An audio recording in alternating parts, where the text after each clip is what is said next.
For today's mini vlog ay ito pa yung aming bakasyon sa US noong summer vacation at kami nga ay dito kumain sa Cheesecake Factory. Dinala kami ni Ate Rosalie. Thanks Ate Rosalie. At ayan.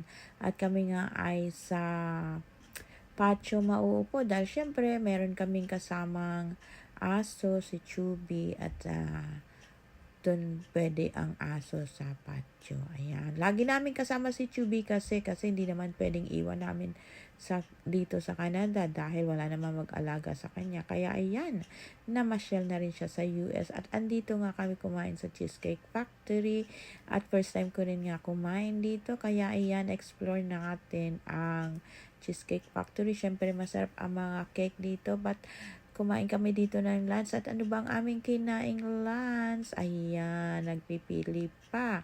At siya nga pala guys, paki-like, share, and follow po nitong aking profile.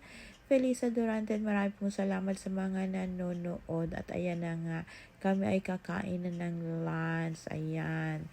Thanks for watching po guys. And yeah, don't skip ads. And God bless. Bye-bye. Ayan, napakasarap ng aming lunch. Okay, bye guys.